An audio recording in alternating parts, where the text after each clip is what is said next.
Vestígios bárbaros no Vêneto, né? Como termos, nomes, topônimos. Será que temos? Eu acredito que temos, né?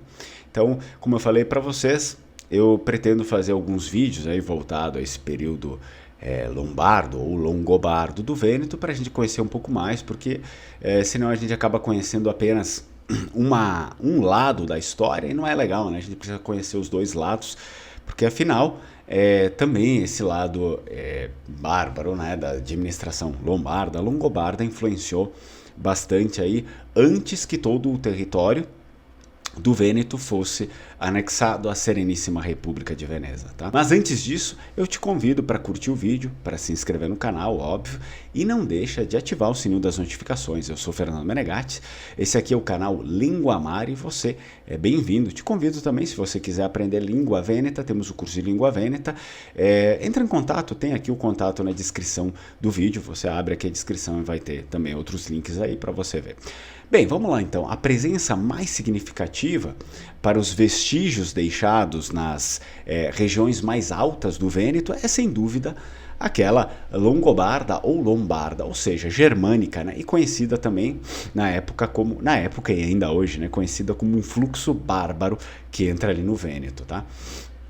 Então, naquele período ali, os lombardos repovoavam essas terras de um modo frenético, né? Estabelecendo-se permanentemente. Em seu avanço do Friul para Milão, eles de fato não ocuparam Oderzo e Pádua, ali, né? Inicialmente, que permaneceram perigosos pontos de avanços dos bizantinos, né? Permaneceram pontos romanos ali, tá? Pra gente meio que decodificar essa linguagem aí, tá? Acredita-se, portanto, que eles tenham preparado uma série de assentamentos e postos de vigilância, talvez restaurando as anteriores posições defensivas dos romanos. Porque era assim, né? Eles chegavam ali e eles aproveitavam o que tinha dos destroços ou, enfim, de coisas militares que foram deixadas para trás. Eles acabavam aproveitando. Isso acontece ainda hoje, né? Lá na saída dos Estados Unidos, lá do Oriente Médio, eles também aproveitaram muita coisa que os americanos deixaram lá.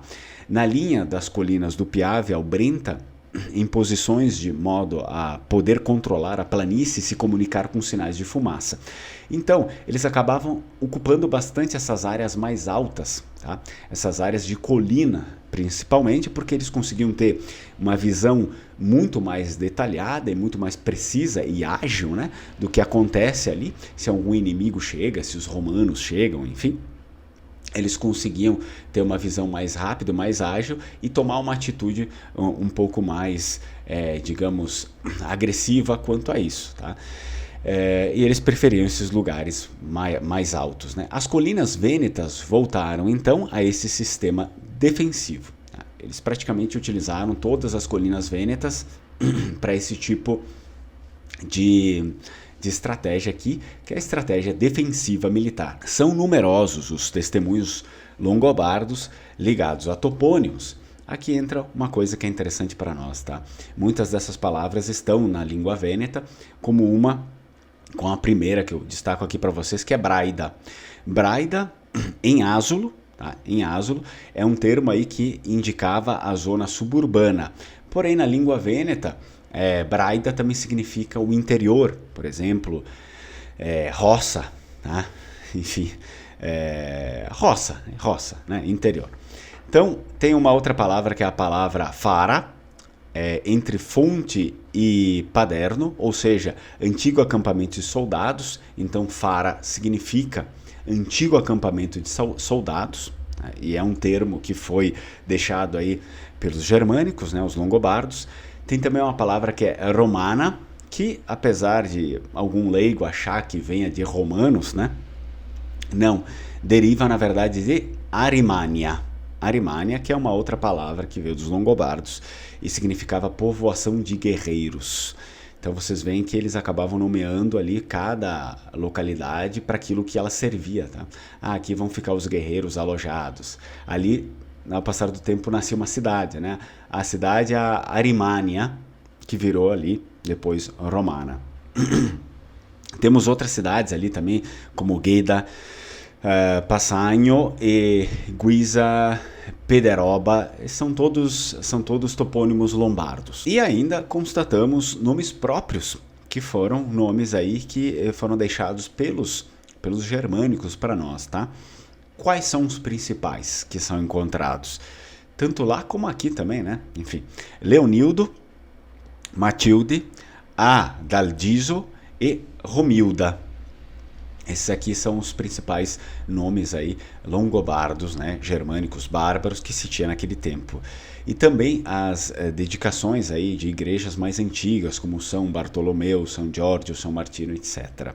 No que diz respeito à influência dos bispos na antiguidade no território vêneto, pode-se notar brevemente que a primeira a espalhar o cristianismo com mais afinco foi a diocese de Pádua, que entretanto declinou no período lombardo, tá? Com um bispado vago até a chegada dos francos no VIII século. Asolo, em Vicenza, foi a sede de um bispado entre 589 e 827, apoiado pelos lombardos.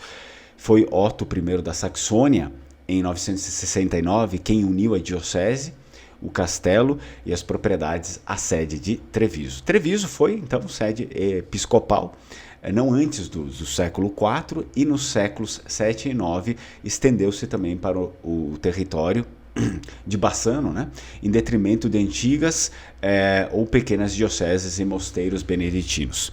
Já, né, particularmente em Bassano, por exemplo, dos domínios longobardos ali entre 568 a 774 e francos de 774 a 888 restam poucos vestígios, enquanto o período seguinte é marcado pelas primeiras notícias da existência da igreja paroquial de Santa Maria, que, juntamente com o castelo, nomeado pela primeira vez em 1150, constituiu o primeiro núcleo de Bassano.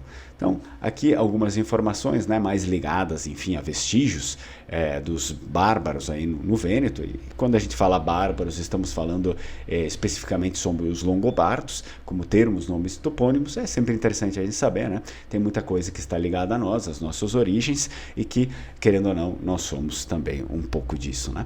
Então, espero que você tenha gostado. Deixa o seu comentário é importante, né? Depois que você deixa a sua curtida, assiste o vídeo e não esquece de deixar seu comentário, porque na verdade é ele que faz com que o vídeo vá um pouquinho mais para frente, tá? Então pode deixar um emoji, alguma coisa, se você não quiser escrever, deixa um leãozinho, alguma coisa assim.